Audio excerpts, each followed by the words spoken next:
కర్ణాటక రాష్ట్ర అసెంబ్లీ ఎన్నికల పోలింగ్ కొనసాగుతుంది. ప్రస్తుతం మనం రాయచూరు జిల్లాలో ఉన్నాం. ఇక్కడ 7 అసెంబ్లీ నియోజకవర్గాలనే ఉదయం నుంచి కూడా ప్రశాంతంగా పోలింగ్ కొనసాగుతుంది. అక్కడక్కడ ఈవీఎంలు మొరాయించినప్పటికీ ఎన్నికల సిబ్బంది వాటిని సరిచేశారు. పోలింగ్ కొనసాగుతుంది. గ్రామీణ ప్రాంతాల్లో కొంత ఉత్సాహంగా ఓటర్లు పోలింగ్ స్టేషన్ చేరుకున్నారు. ఇప్పటిదాకా పట్టణ ప్రాంతాల్లో ఇప్పుడిప్పుడే పోలింగ్ స్టేషన్ చేరుకుంటాం. ప్రస్తుతం మనం రాయచూరులోని ఒక పింక్ పోలింగ్ స్టేషన్ దగ్గర ఉన్నాం. ఇక్కడ పోలింగ్ బూత్ పరిధిలో మహిళలు ఎక్కువ ఉండడంతో దీన్ని పింక్ పోలింగ్ బూత్గా చేశారు. అవసరమైన ఏర్పాట్లు ఇక్కడ ఎన్నికల సిబ్బంది చేశారు. ఓటర్లతో మాట్లాడే ప్రయత్నం చేద్దాం, ఎటువంటి ఫీలింగ్స్తో వారు ఉన్నారో తెలుసుకునే ప్రయత్నం చేద్దాం. ఇక్కడ కొంతమంది మొదటిసారి ఓటు హక్కు వినియోగించడానికి కూడా వచ్చారు. వారితో మాట్లాడదాం. ఎటువంటి వారికి వారు ఓటు వేయాలనుకుంటున్నారు కూడా తెలుసుకునే ప్రయత్నం చేద్దాం. చెప్పండి సార్, మీరు ఓటు వేయడానికి క్యూ లైన్లో ఉన్నారు. ఎటువంటి వారిని ఎన్నుకోవాలనుకుంటున్నారు? ఏంటి ఆలోచన? రాయచూరుకి మంచి పని చేసే వాళ్ళని మేము ఎన్నుకోవాలనే ఆలోచనలో ఉన్నాము. అలాంటి వాళ్ళకి మేము ఓటేస్తాము. ఎటువంటి అంశాలు ప్రభావితం చూపే అంశాలు అవకాశం ఉంది? ఇష్యూస్ ఏమున్నాయి ఇక్కడ ప్రధానంగా? ఇష్యూస్ అంటే పెద్ద ఇష్యూ అంటే రోడ్ సమస్యలు. ఇక్కడ రోడ్లు సరిగ్గా లేవు, ఆ రోడ్ ఎక్స్టెన్షన్ లేవు. ఆ సమస్యలన్నీ తీర్చే వాళ్ళకే మేము ఓటేయాలనుకున్నాం. వాళ్ళు మాకు ఆ విశ్వాసం ఇచ్చారు, చేస్తామని వాళ్ళకి వేస్తాము. మొదటిసారి ఓటు హక్కు వినియోగించడానికి ఒక యువకుడు వచ్చారు పోలింగ్ స్టేషన్ దగ్గర. వారితో మాట్లాడదాం, ఎటువంటి ఫీలింగ్స్ వారితో ఉన్నాయో తెలుసుకున్నాం. ఇప్పటిదాకా ఓటు వేశారా? ఎటువంటి ఫీలింగ్స్ మీ దగ్గర ఉన్నాయి? ఇంకా వేసలేము సార్, ఇదే ఫస్ట్ టైం. చాలా ఉత్సాహంగా ఉంది.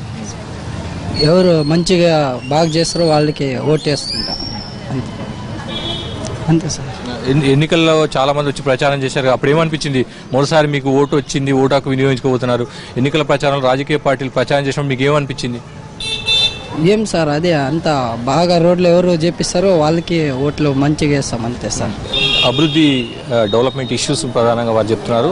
డెవలప్మెంట్ ఎవరైతే మా కాన్ఫిడెన్స్ కలిగించారో, ఎవరైతే ప్రాబ్లమ్ సాల్వ్ చేస్తారో వారికి తమ ఓటు వేస్తామని చెప్తున్నారు. ఇప్పటివరకు దాదాపు 13% పైగా ఓటింగ్ జరిగినట్టుగా మనకు సమాచారం ఉంటుంది. ఇంకా పెరిగే అవకాశం ఉంది. అయితే కొత్త ఎండలు, సమ్మర్ కావడం, ఎండలు కొంత తీవ్రంగా ఉండడంతో పోలింగ్ స్టేషన్ దగ్గరికి ఓటర్లు కొంత స్లోగా వస్తున్న పరిస్థితి. అయితే ఉదయంతో పోలిస్తే క్రమక్రమంగా పోలింగ్ స్టేషన్ దగ్గర ఓటర్లు ముందుకు వస్తున్నారు, తమ ఓటు హక్కు వినియోగించడానికి వస్తున్నారు.